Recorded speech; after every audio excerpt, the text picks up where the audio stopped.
Hello YouTube fam. Thanks for joining me here today. So I hope y'all are so ready for the school year. I am really ready to get started, but not like ready enough to actually start, if that makes sense. So today I wanted to share with you my 5 must-haves for homeschooling. Now there's definitely probably a whole lot more I could have added to this list, and I'm not really sure that a lot of these are going to be must-haves for you, but these are things that have really helped my homeschool and my kids excel in this last year of us doing homeschooling. I have a 5-year-old son named Wesley. He is deaf. And then I also have a 3-year-old daughter who I homeschool as well. So this year we are going to do year 2 of pre-K. Just because Cora is only 3 and with Wesley being deaf, I don't want to push them or make them feel, whatever that may be. So we're just taking it kind of slow and just working into it. And now we're going on year 2, and Wesley did get his cochlear implants last October, but he still has not learned how to talk yet. So anyway, for another day. Let's get into today's video. The 5 must-haves for my homeschool year.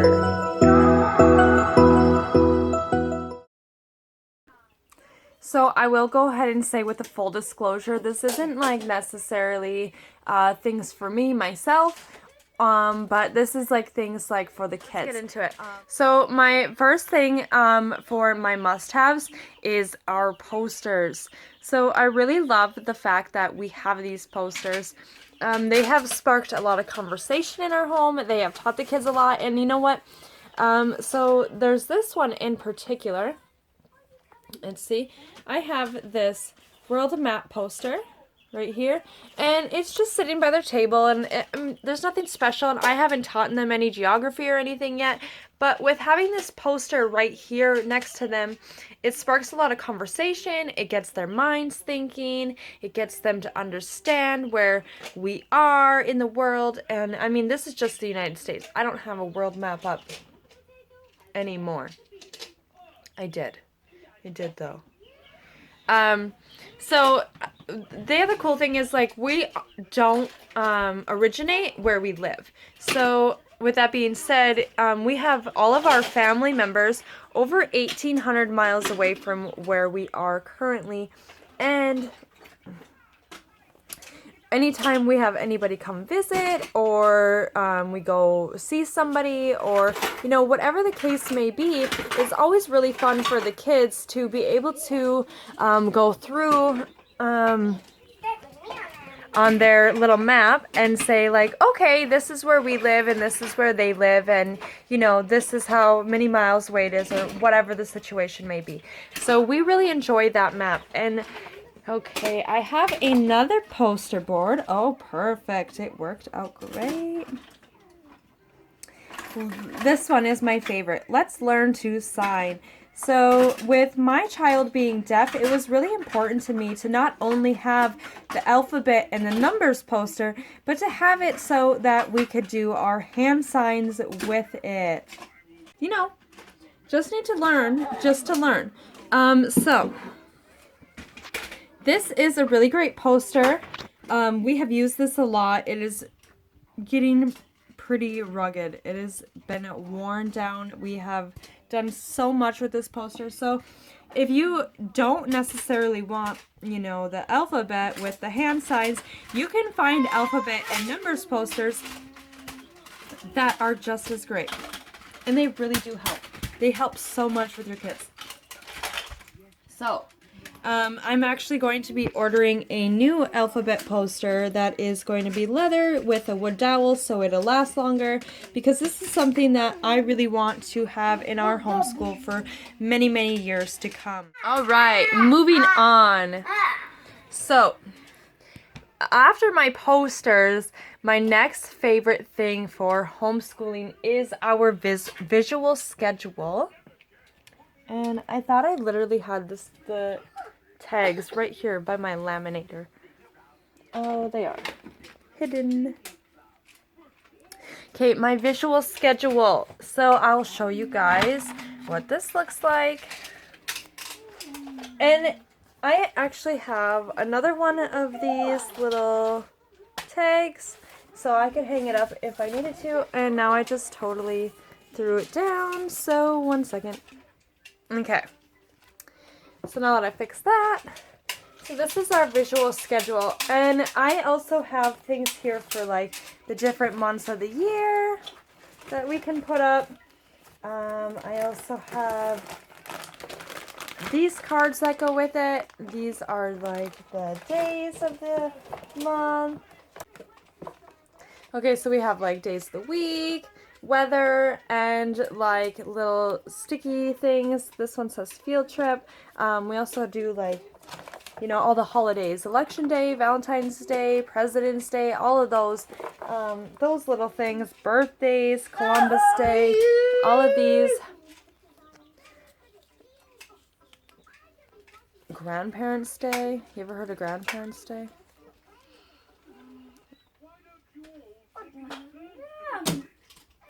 Halloween, all that. So this is what all those entail, and we have all this. And so sometimes I do put the second one up so we can do other things with this. But when I bought this, this came as a thing, like a whole thing. Except for these little cards here. Why does this keep falling down? So I really love this visual schedule. With my child being a deaf child, they are very kinesthetic learners. So they're very visual learners, and it helps us really keep organized and stay on task, and really helps them to understand what it is we need to get done for the day before we can just jump outside or, you know, do whatever it is we want to do. So I made these little cards myself. I found somewhere I could just download a whole bunch of them and print them off. And so I printed them off, cut them, laminated them, and here we have this schedule. So I just slip it in here like so. So, my bad guys, I don't think you really care to see my face. But breakfast, snack, you know, we're gonna sweep the floor, have some, I guess we're gonna have a potty break after we sweep the floor, and, you know, we just have all these different things like bath time and take out the garbage and jump on the trampoline, and, you know, there's just tons of different little things. Going to grandpa's house, we're going to a restaurant, we're taking a nap, we're watching TV, we're going to the bank or the library, or we have to feed the dog or the cat. Like, there's just all these different little things that really help us stay focused and on track of what it is we need to do or what we need to get done for the day. And this is a great way to get those little kids' minds moving and get them involved in helping out. So, next on my list of must-haves, and she's already coming over here to steal them away from me and run off. Basket of art supplies. So I have so much stuff in here, from belts and just different cubes and stickers and chalk and paint and crayons and markers and modeling clay, and we have literally all the art supplies. All the art supplies. We cannot get enough of these art supplies, you guys. I also did for each kid, they each have their own pencil box, which is filled with, I think, the equivalent of 1 pack of crayons, 1 small marker pack, a small thing of colored pencils and maybe some erasers and a glue stick or something in there.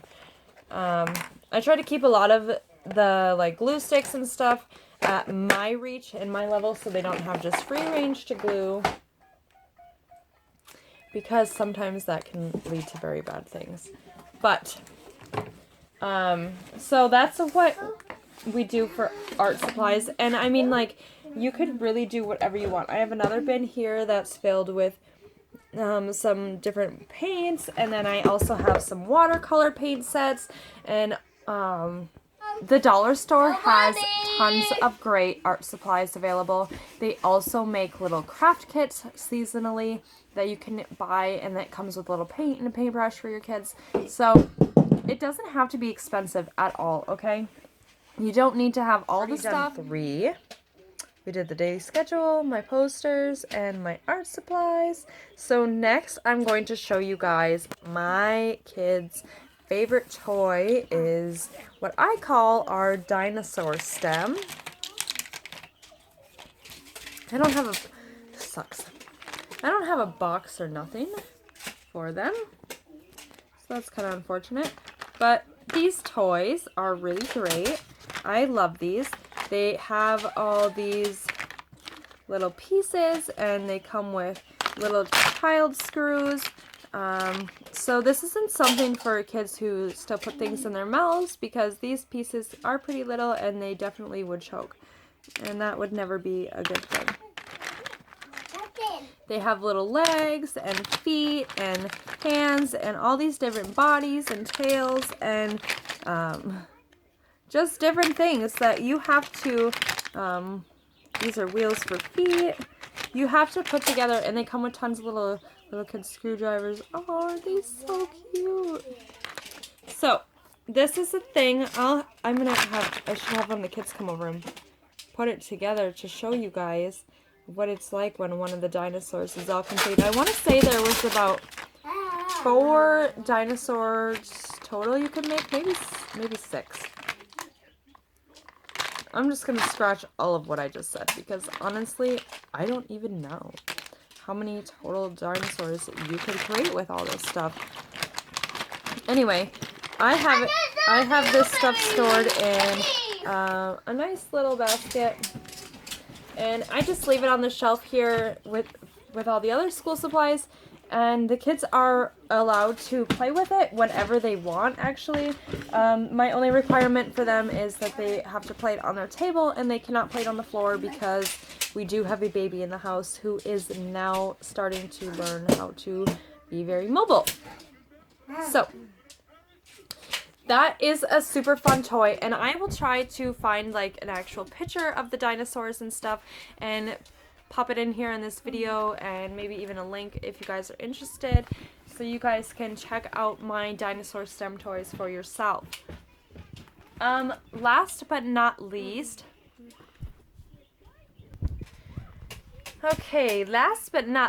on my list is going to be the binder books. Now, these binder books are great. I frequently change the pages in them. I have my own homeschool planner binder, which I have extra sheets and sheets I haven't used yet, or sheets that need to be laminated, or, you know, just all this extra school stuff for the kids, but for their binder books as well. So I made these myself. These are just regular binders. And I decided to make these sheets myself. So I found some activities online. And let's see, maybe I can flip it around and show you guys what I'm talking about. Well, it won't let me do it. But you flip it around. Here we go. Hopefully I can do this right. It's not going out very well. Bear with me, guys. We'll figure it out sooner or later. So I made these little busy books, I call them, my binder books, for the kids myself. This one in particular goes over all the emotions, and then they can take their little... I really should have hooked the thing up so I wasn't stuck in this position right now. they can remove the little things. They're all Velcroed onto the paper, and then they can put them over here. So that is that. I also have like occupations for the vehicles. And again, I change these frequently. We do all sorts of different activities. We've done colors, we've done shapes, we did numbers and the alphabet and all sorts of different stuff. So these are really fun because you can change them out yourselves to the different activities, and they keep the kids they really do keep the kids entertained for a long period of time, and it keeps them fairly busy and quiet. These binder books are one of my favorites, and you guys could put so many different little activities in here. You could have hundreds of activities, you could have one activity. It really don't matter. It's all up to you. You can customize it for however you want for your child. This really do, again, whatever you guys want with these things. These are great activities. These are great for the car. These are great for you just want to sit down and have some quiet time at home. Maybe the kids are just being ready. I'm going to go ahead and get these kids started on that, and I'm going to go make some lunch for them. So, that's that. That's the top 5. And I'll be back with some more videos. I am mad. Oh, no. She's playing with her emotions page. She is mad. So she's showing me how mad she is. Anyway, I'm going to get them started on their busy books while I go make lunch. And I will see you guys later.